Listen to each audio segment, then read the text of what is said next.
ఇలా నా serial entrance జరిగిందండి. అయిందా, ఇంకా అక్కడి నుంచి చిన్న చిన్న సీరియల్స్, ఈ సీరియల్లో ఆ సీరియల్లో ఒకరోజు క్యారెక్టర్, 2 రోజు క్యారెక్టర్లు, ఒక సీన్ ఉన్నా సరే వెళ్ళేవాడిని. డైరెక్టర్స్ అప్రిషియేట్ చేసేవారు, దేవుడి దయ వల్ల. బాగా చేస్తున్నావు నువ్వు, ఒక సీన్ వేషానికి ఎలాగొచ్చావు అంటే, నేను చెయ్యను అంటే మనకి రావు కదండి, పెద్ద ఒకేసారి రావు కదా. ఎస్వి రంగారావు గారు అలాంటి వాళ్ళ క్యారెక్టర్స్ రావు. అందుకని చెప్పి మమ్మల్ని పిలిచారు కదండి, వచ్చాను అన్నీ చేయాలి కదా అని. ఓకే, మార్కులు బాగా పడేవి సార్. అలాగే చేసుకుంటూ వస్తుంటే ఇంకా కొద్ది రోజులు సీరియల్స్ కూడా ఏం రావట్లేదు, ప్రాబ్లంగానే ఉంది. ఏంటి ప్రాబ్లం అంటే, మరీ సినిమా కష్టాల్లో రోడ్డు మీద పడిపోయేంత ప్రాబ్లం కాదండి. ఇంట్లో పేరెంట్స్ ఏమంటారు, ఎందుకురా ఈ వేషాలు అవన్నీ, టీచర్ ట్రైనింగ్ ఏదైనా ప్రైవేట్ స్కూల్లో పని చేసుకోవచ్చు కదా, ఒక 1000 రూపాయలు జీతం వస్తుంది అని ఇలాగా తిట్టేవారు. మనకేమో ఇటు దురద ఎక్కువైపోతుంది. ఎలాగా మొత్తానికి మా నాన్నగారితో చెప్పా, అలా కాదండి, నేను ఒక 4-6 నెలలు హైదరాబాద్ వెళ్ళిపోతాను, వేషం ట్రై చేసుకుంటాను, రాలేదనుకోండి ఇంటికి వచ్చేస్తాను, ఏ స్కూల్లోనే ఎక్కడో నేను పని చేసుకుంటానండి అని చెప్పాను. ఓకే రైట్ అయితే వెళ్ళు అని చెప్పేసి మళ్ళీ పంపించారు. మరి ఫుడ్ ఎలాగా? నా ఫ్రెండ్ ఉన్నాడు శ్రీరామ్ అని, చాలా క్లోజ్ ఫ్రెండ్, నాకు మంచి లిఫ్ట్ ఇచ్చాడు తను బాగా. తన రూమ్లో ఉంచుకుని నేను రూమ్ రెంట్ పే చేయలే, ఫుడ్కి కంగారు పడలే. కానీ ఒకటి, మా నాన్నగారు మెస్లో కార్డు తీసేశారు, ఫుడ్ కార్డు. ఏ రోజుకి ఆ రోజు వెళ్తే ఫుడ్ చేస్తే టిక్ పెట్టేస్తారు, ఇలాగనమాట. భోజనం చేయడం, అవకాశాల కోసం తిరగడం. శ్రీరామ్ రోజు నాకు సైకలాజికల్గా మంచి బూస్టప్.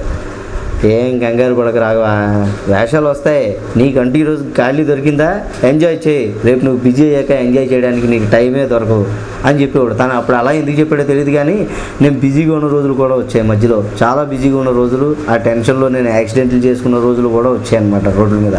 అలాగా చాలా థ్రిల్గా అనిపించేది లైఫ్. ఇంకా ఆ రూమ్లో పడి కొద్ది రోజులు అయ్యాక సీరియల్స్ లేవు, మళ్ళీ గ్యాప్. ఎందుకంటే మనం చేసే పెద్ద పెద్ద మెయిన్ క్యారెక్టర్లు కాదు, ఇలా థర్డ్ క్యారెక్టర్స్, చిన్న చిన్న క్యారెక్టర్లు అలాంటివి. గ్యాప్ వచ్చాక ఏం చేయాలో అర్థం కాలేదు. యాంకరింగ్ కోసం అప్పుడు నాకు ఎందుకో బ్రెయిన్లో పడింది, యాంకరింగ్ చేద్దాం పోనీ అవేనా అని చెప్పేసి. ఇంట్లో మా అన్నయ్య వాళ్ళు ఒక ఐడియా ఇచ్చేవారు, యాంకరింగ్ చేయొచ్చు కదా బాగుంటుంది. మనకేమో అప్పుడు ఉన్నవాళ్ళు మెయిల్ యాంకర్స్ ఎవరు లేరు, యాంకర్స్ అంటే లేడీసే అన్న ఒక ఫీలింగ్ కూడా ఉండేది. అయితే సరే, దాని గురించి కూడా యాంకరింగ్ కోసం నేను అన్ని ఛానల్స్కి తిరగడం, టచ్లో ఉండమా, సడన్గా అంటే ప్రోగ్రామ్ ఏమి ఉండదు కదా, ఎక్కువ మా దగ్గర ఇప్పుడు ఎవరు లేడీస్ చేస్తున్నారు ఇలా అనేవారు. అలాంటి టైంలో జెమినీకి వెళ్ళారు. జెమినీకి వెళ్తే నాకంటే ముందు నవ్వించని ఒక ప్రోగ్రామ్ శ్రీనివాస్ రెడ్డి గారు చేసేవారిని. వెళ్తే మరి శ్రీనివాస్ రెడ్డి గారు చేస్తున్నారు కదండి, నేనైతే టచ్లో ఉండండి, ఎప్పుడైనా ఏదైనా వస్తే చెప్దాం అని చెప్పేవారు. అలా కొద్ది రోజులు తిరిగి అందరూ టచ్లో ఉండలే అని చెప్తారులే ఎందుకని చెప్పేసి నేను అయిపోయి ఒకరోజు ఈవినింగ్ ఎందుకో రూమ్లో ఫ్రెండ్స్తో అసుకు కొడుతూ ఇలా 5 o'clock ఈవినింగ్ చీకటి పడిపోతుంది. సర్లే జెమినీకి వెళ్ళొద్దాం, మధ్యాహ్నం నుంచి రూమ్లో ఉన్నాను కదా ఉదయం నుంచి అని చెప్పి ఓ ఫ్రెండ్ స్కూటర్ పట్టుకుని వెళ్ళిపోయాడు. వెళ్ళిపోతే నా మీద ఫైర్ అయిపోయి, ఏమయ్యా సంవత్సరం అంతా తిరిగావు, ఏమైపోతావు ఇప్పుడు నువ్వు, ఫోన్ చేయాలని తెలీదా, టచ్లో ఉండాలని తెలీదా, 3 రోజులు బట్టి నీకు నెంబర్ లేదు. అప్పుడు ఇంకా సెల్ ఫోన్లో ఇన్కమింగ్ కూడా ఛార్జే, నా దగ్గర సెల్ ఫోన్ లేదు. ఒక ఫ్రెండ్ STD ఉంటే అదే మన కేరఫ్ అడ్రస్, ఏదైనా కాల్ వస్తే అక్కడికి వచ్చేదనమాట ఆ నెంబర్కి. ఆ నెంబర్ కూడా నేను ఇచ్చుకోలేదు. ఎలాగా లక్కీ, ఎందుకంటే తెల్లవారితే కొత్త యాంకర్ వస్తాడు, నేనేమో టచ్లో లేను.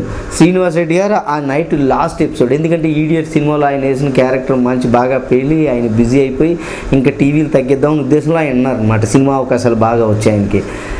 సరే ఇప్పటికైనా వచ్చేవాళ్ళే దా అని చెప్పేసి శ్రీనివాస్ రెడ్డి గారికి లాస్ట్ ఎపిసోడ్, నాకు ఫస్ట్ ఎపిసోడ్, ఇద్దరం కలిపి ఒకే ఎపిసోడ్లో స్టార్ట్ అయ్యాం. అలాగా శ్రీనివాస్ రెడ్డి గారు కూడా నన్ను బ్రహ్మాండంగా ప్రోత్సహించి, భయ్యా ఇలా చేయాలి, అలా చేయాలి, అలా చేయకూడదు అని బ్రహ్మాండమైన నాకు సలహాలు ఇచ్చి, ఆ తర్వాత నేను చేసిన ఒక 10 ఎపిసోడ్లు చాలా రోజులు నా ఎపిసోడ్ కూడా ఆయన ఫాలో అవుతూ, ఆయన సలహాలు ఇవ్వడమేమో కానీ ఆయన స్టాంప్ నా మీద బాగా పడిపోయింది ముద్ర.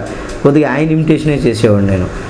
ఆయన ఇమిటేషన్ చేస్తుంటే అందరూ అంటారు, కామన్, అది కొద్దిగా సంతోషమే, శ్రీనివాస్ రెడ్డిలా చేస్తున్నాడు సంతోషం, తిట్టుకున్నాడు అలాగే చేసేస్తున్నాడు ఇమిటేట్ చేస్తున్నాడు అని కూడా అనేవాళ్ళు ఉంటారు. అయితే ఆయన సలహాలు ఇవ్వడం అనేది నాకు బాగా ప్లస్ పాయింట్ అయింది. ఆ తర్వాత కొద్దిగా పోలికలు కలవడంతో చాలామంది ఈ శ్రీనివాస్ రెడ్డి బ్రదరే, లేకపోతే బయట వాళ్ళు ఎందుకు వస్తారు, శ్రీనివాస్ రెడ్డి రికమెండ్ చేస్తుంటాడు అని కొంతమంది ఇలా చాలామంది మాట్లాడుకునేవారు. శ్రీనివాస్ రెడ్డి గారు బ్రదర్ అండి నన్ను అడిగేవారు, మీ తమ్ముడే అండి అని చెప్పి ఆయన్నే అడిగేవారు. ఈ విషయంలో చాలా ఆనందం అనిపించేదండి, ఆయన ఎప్పటికప్పుడు సలహాలు ఇస్తూ. ఇలాగా చాలా రోజులు అయిపోయింది. అయితే మనం కళాకారుడిగా, ఒక ఆర్టిస్ట్గా టీవీ చేద్దాం, ఒక సినిమా చేద్దాం, ఇలాంటి అవగాహన ఏం లేదు. మనం పెద్ద సోమరిపోతూ ఎక్కడికక్కడ గడిచిపోతుంటే అలా ఉండిపోతాం అనమాట. ఛాలెంజింగ్గా ముందుకెళ్దాం అన్న ఈ ఆలోచన లేదు. ఎందుకంటే పొగిడేస్తున్నారు, అక్కడే ఉండిపోతున్నాం. ఇలా చాలా రోజులు గడిచిపోయిందండి. ఇంకా సినిమాకి వెళ్ళాలని ఆలోచన లేదు. బట్ అమ్మాయిలు అబ్బాయిలు అని ఒక సినిమా వచ్చింది. ఆ సినిమాలో ఇద్దరు హీరోలు ఉంటారు. ఒక హీరో షార్ట్గా ఉంటాడు, ఆయనకి డబ్బింగ్ చెప్పడానికి నన్ను పిలిచారు. అప్పటికే చాలామంది డబ్బింగ్ చెప్పారు, బట్ నాకు అవకాశం వచ్చింది. యాక్చువల్గా డబ్బింగ్ చెప్పాలంటే యూనియన్లో ఉన్నవాళ్ళు చెప్తారు, చాలామంది ట్రై చేశారు. ఒకసారి నన్ను కూడా పిలిపించారు. కరెక్ట్గా నా వాయిస్ చాలా బాగా చక్కగా సింక్ అయిపోయింది. ఆ సినిమాకి డబ్బింగ్ చెప్పాను. అలా సినిమా ఫీల్డ్లోకి అడుగు పెట్టానుండే. అలా సినిమా ఫీల్డ్లో అడుగు పెట్టాక చాలా బాగుంది, అది డబ్బింగ్ ద్వారా. అయితే అంతకంటే ముందు అఫీషియల్గా ఒక సినిమాకి ఊటీ వెళ్ళానండి. తరుణ్ గారు నువ్వే అని ఒక సినిమా వచ్చింది. అయితే ఆ సినిమాలో నేను కనబడను. వెళ్ళాను, అంత దూరం వెళ్ళాక అక్కడ సాంగ్స్ తీశారు. సీన్స్ తీసుంటే ఎక్కడ కనబడి ఉండేవాడిని మా వెనకాల. సాంగ్స్ తీయడం వల్ల అందరూ బ్యాక్గ్రౌండ్ ఆర్టిస్టుల వాళ్ళు ఎక్కువగా ఉంటారు, అందులో ఎక్కడో కలిసిపోయి ఉన్నాను కాబట్టి అందులో కనిపించే ఛాన్స్ లేదు. బట్ అది ఫస్ట్ది. డబ్బింగ్కి దీంతో వెళ్తే ఇక్కడి నుంచి కొద్దిగా ఎక్కువ స్టార్ట్ అయిందనమాట. ఇంకా డబ్బింగ్ చెప్పడం. ఆ తర్వాత డైరెక్టర్ రవిబాబు గారు నన్ను ప్రోత్సహించి బాగా చెప్తున్నావు నువ్వు డబ్బింగ్ అని చెప్పి ఆ తర్వాత వేరే సినిమా తీశారు ఆయన, సోగ్గాడు. ఆ సోగ్గాడి సినిమాకి నన్ను పిలవడం, దాని గురించి నేను out of state first time మళ్ళీ వెళ్ళడం, కర్ణాటక వెళ్ళడం. అలా సోగ్గాడి సినిమాలో నేను చేసిన సీన్స్ టీవీలో యాడ్స్ రావడం, దాంతో ఇటు కొద్దిగా సినిమాల్లోకి వచ్చేళ్ళే అని కొద్దిగా సినిమా గుర్తింపు రావడం, సినిమా ఇమేజ్. ఆ తర్వాత రవిబాబు గారు మళ్ళీ పార్టీ అనే సినిమాలో నాకు అవకాశం ఇవ్వడం, ఇలా వచ్చేవి. అయితే సినిమా ఫీల్డ్లోకి అలా డబ్బింగ్ ద్వారా అడుగు పెట్టానని చెప్పాను కదండి. నాకు యాక్టింగ్ నేను చేసిన నవ్వు నవ్వించు ప్రోగ్రాం ద్వారా చాలామందికి వీడు మంచి యాంకరు, కామెడీ బాగా చేస్తున్నాడు అని గుర్తింపు వచ్చిందండి. ఆ గుర్తింపు రావడంతో కొద్ది సినిమా అవకాశాలు కూడా రావడం మొదలుపెట్టాయి ఆ ప్రోగ్రాం చూసి. అలాగా సండే అని ఒక సినిమా వచ్చిందండి. అది 1 డే లవ్ స్టోరీ. అందులో మంచి క్యారెక్టర్ పడింది, మెయిన్ క్యారెక్టర్. హీరోకి ఒకే ఒక ఫ్రెండ్ ఉంటాడు, హీరో రూమ్మేటు, అది నేనే.